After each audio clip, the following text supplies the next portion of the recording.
첫째, 근로시간 선택권을 확대하겠습니다. 지난 6일 근로시간 제도를 개편하겠다며 발표한 고용노동부. 일명 69시간제라고 불리고 있는 이 개편안은 요즘 뜨거운 감자로 떠올랐습니다. 69시간제란 대체 뭘까요? 우리는 어떤 시선으로 이 제도를 바라봐야 할까요? 우리들의 시선으로부터 사회 이야기를 나눠보는 시사 디렉터스 컷. 안녕하세요. 저는 진행을 맡은 아나운서 김지호입니다. 안녕하세요. 저는 기자 민하선입니다. 안녕하세요. 기자 곽예은입니다. 개강한 지 벌써 한 달이 지나가는데요. 3월은 또 밥약 시즌이었잖아요. 그래서인지 제 동기들은 아르바이트를 많이 하더라고요. 혹시 기자님들도 아르바이트 같은 거 하시나요? 네, 저는 방학 때부터 학원 조교 일을 하면서 돈을 모으고 있습니다. 저도 과외와 쿱스를 병행하면서 굉장히 바쁜 일상을 보내고 있어요. 네, 역시 여러분들도 일도 열심히 하고 계시는군요. 오늘 방송 회차에선 주 69시간 근무제를 다루는데요. 간단한 소개부터 토론, 대학생들의 생각까지 나오니 채널 고정해주세요. 지난 3월 6일 이정식 고용노동부 장관이 근로시간 제도 개편 방안을 발표했습니다. 이 방안이 주 69시간제로 불리고 있는 건데요. 쉽게 말하자면 근로시간을 측정하는 방식을 바꾸는 제도라고 할 수 있습니다. 원래는 항상 근로시간을 일주일 기준으로 쟀는데 이제는 한 달, 3개월, 6개월, 1년으로 측정할 수 있거든요. 그렇군요. 확실히 간단한 변화는 아닌 것 같네요. 그런데 근로자의 생활에서 이 개편안이 정확히 어떤 영향을 끼치는 건가요? 원래는 매주 비슷한 양을 일해야 했지만 해당 개편안이 적용되면 매주 다른 양의 일을 할 수 있게 됩니다. 현재는 52시간으로 4주를 일하며 한 달을 보내지만 만약 개편안이 진행되면 69시간으로 3주만 일할 수 있게 되는 것이죠. 확실히 파격적이네요. 네, 지난달 14일에 윤석열 정부가 개편안 재검토를 했다는 소식도 있더라고요. 그만큼 논의할 쟁점이 많은 소식인 것 같습니다. 그럼 한 번 더 깊게 얘기해 볼까요? 네, 지금부터 69시간제 쟁점, 탄력적으로 노동시간 활용 가능에 대해서 기자님들의 토론 해보도록 하겠습니다. 예은 씨부터 먼저 진행해 주시겠어요? 네, 일단 해당 법안의 이름이 69시간제라는 이름으로 설명이 되다 보니까 많은 분들이 일단 오해를 하고 시작하시는 것 같아요. 이게 69시간 필수로 일해야 되는 게 아니라 일이 바쁠 때 69시간까지 일할 수 있다인 거지 69시간 매번 일해야 된다 뭐 이런 말이 아닙니다. 그러면 해당 내용들엔 어떤 것들이 있을까요? 일단 근로시간 저축 계좌제가 그 예인데요. 네. 야근을 하면 1.5배의 시간을 휴가로 받아서 저축할 수 있다는 제도입니다. 그냥 노동시간을 늘리는 게 아니라 몰아서 일하고 몰아서 쉴 수 있게 하는 제도죠. 그런데 전 여기서 의문이 들어요. 이게 개편 전인 지금도 눈치 보여서 연차를 못 쓴다는 직장인들이 있는데 이게 과연 69시간제를 한다고 해서 몰아서 휴가가 가능할 것인가? 이게 좀 의문인 거죠.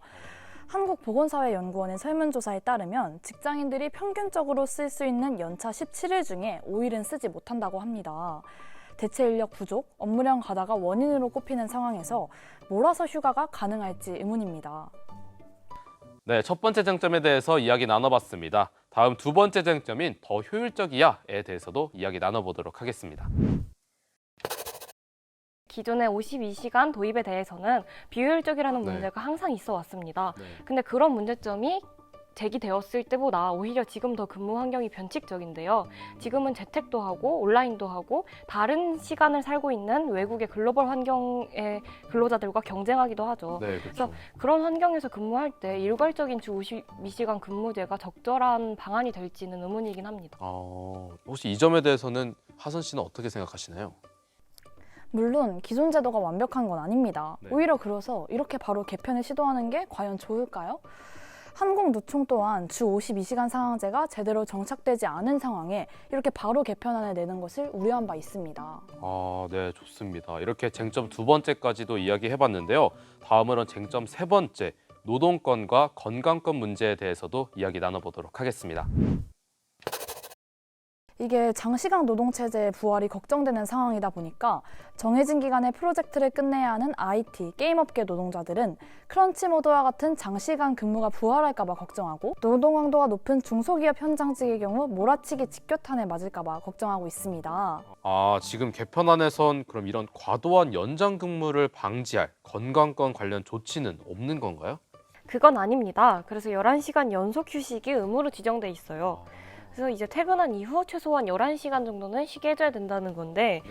만약 이게 지켜지지 않을 시에는 주당 64시간까지만 허용할 수 있게 되어 있습니다.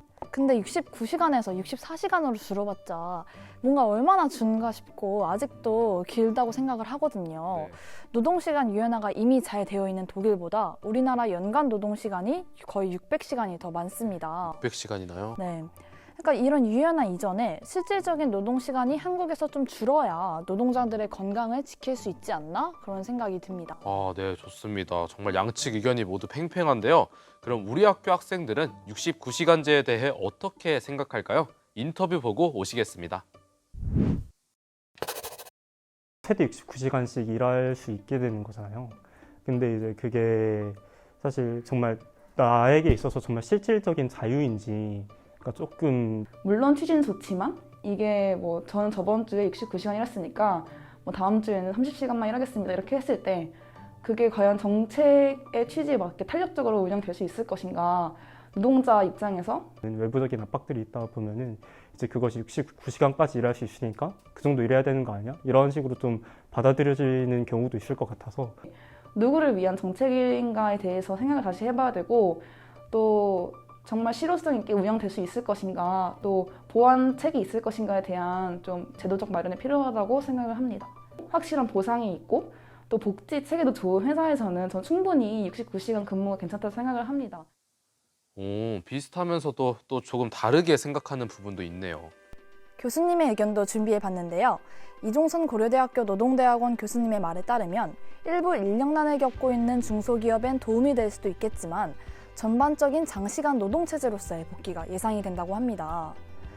한국 사회의 노동은 현재에도 OECD 국가 중 긴 노동시간을 가진 나라 중 하나라며 미래의 노동은 소득이 일정 부분 보장된다면 프랑스처럼 현재보다 짧은 35시간제를 모색해야 할 시점이라고 밝히시기도 했습니다. 아, 그렇군요.